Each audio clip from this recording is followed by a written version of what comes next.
Hoje vamos falar de um assunto bem interessante, que talvez muitos de vocês não saibam, que alguns alimentos sofrem uma classificação de acordo com a sua velocidade de liberação do carboidrato, açúcar presente nele, e a sua quantidade de carboidrato.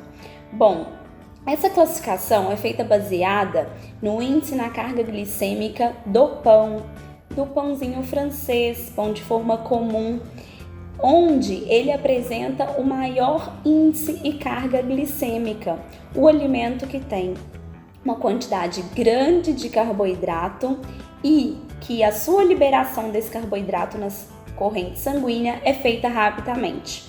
Quando falamos da velocidade de liberação do açúcar, carboidrato presente no alimento, falamos de índice glicêmico. Quando eu cito a quantidade de carboidrato, a quantidade de açúcar que esse alimento tem, estou falando de carga glicêmica. Por que eu estou falando de carboidrato e açúcar como se fosse a mesma coisa?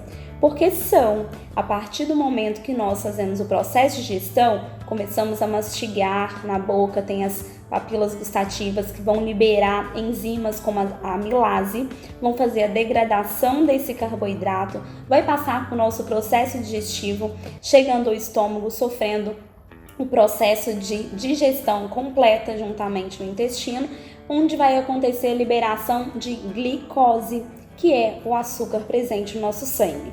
Então, toda vez que nós comemos um carboidrato, um alimento que é fonte de carboidrato, nós temos que pensar que estamos tendo maior quantidade de açúcar na nossa corrente sanguínea.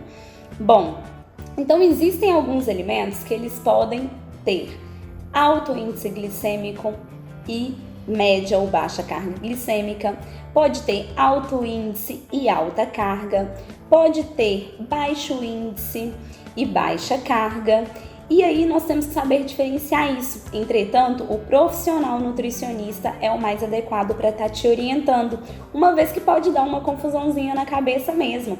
O profissional vai te explicar o que é carga, o que é índice e como você deve estar consumindo esses alimentos em relação à quantidade. Bom, vamos falar hoje de alguns legumes, de alguns tubérculos. Bom, quando nós falamos da batata, é um alimento que tem um índice e uma carga glicêmica alta.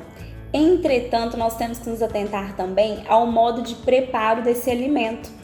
Quando nós cozinhamos, ou quando nós assamos, ou quando nós comemos cru, essa carga e esse índice glicêmico pode estar variando.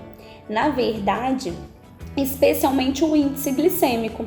É um exemplo bem clássico, a cenoura crua, ela tem um índice glicêmico baixo, ou seja, ela libera açúcar de forma lenta na minha corrente sanguínea.